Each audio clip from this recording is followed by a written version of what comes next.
Let's move to your column, Paul. It's all about climate change today. You say the PM will take net zero by 2050 as a pledge to the next election. You argue that despite pretty inherent dangers there that we're all aware of in the last decade or so, the PM nonetheless is positioning himself as a centrist, given Labor has vacated the policy field in recent years, hasn't it, by moving harder to the left or further to left on these issues. Now, if he pulls this off and the PM gets re-elected, you say it would constitute a monumental reform for Conservative politics and for Australia. No mean feat. But, of course, unlike the last three Liberal Prime Ministers before him, of course, Scott Morrison might have a couple of heir apparents, but he doesn't have a political rival. There's nowhere near him in terms of his dominance. So he'll pull this off. That's a really critical point you make, Peter. That is that Scott Morrison has authority. He's got authority as Prime Minister in the country, but he's got authority within the Liberal Party. Now, this is really important. Because there's no rival, he's in a much stronger position in terms of seeking to reposition the party and the government on climate change. And essentially, what he's doing is he's looking at the global context, he's looking at the Australian context, and this is a debate which is always moving and always shifting in one direction or another. And Morrison's essential task here, I think, is to try and read the middle ground and occupy the middle ground where it's clear that he's taken climate change seriously, that he's prepared to commit to significant action, but he's not in any way embracing the progressive agenda or the Labor agenda.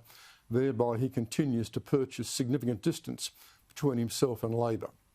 Now, if he can do that in terms of repositioning to net zero carbon emissions at 2050, which is obviously the objective, which is going to have enormous global support, if he can do that and keep the government relatively united and actually win an election on that policy, well, that would be a very significant reform, reform, as I said, for the Conservative side of politics and for the country. Now, at a time when we're talking about reform and people are lamenting, well, and asking the question, where is the reform? Well, the Prime Minister is attempting to put in place what would be a very significant reform if he can pull it off.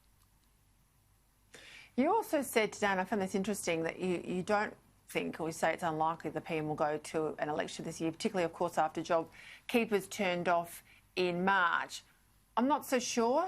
I think it's likely that he'll go, but of course, you know, I've had experience with federal directors in the past, and they'll tell you that the PMs call election when they're going to win or when they think they're going to win. You mentioned 2022 as the likely election period. What would that mean for Anthony Albanese's leadership if it's that far out?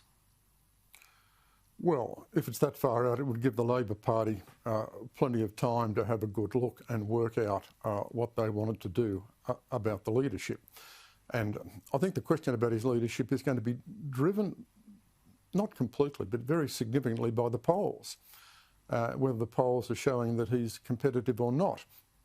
But I think one of the interesting features of this debate, Peter, is that we've got, if you like, what seems to me to be a difference of opinion between a lot of observers and commentators who can see a fairly strong argument for the Prime Minister to go to an election later this year, and what I think is the very clear view of the Prime Minister, for a whole series of other reasons, that he doesn't want to go this year.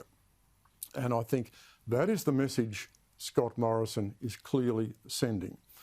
And it's implicit in the speech he gave to the National Press Club the other day. And essentially what he's saying here is, well, I've got these big challenges with the economy and with the vaccine agenda, and I want to get that done, and I want to show that we've completed this and established this.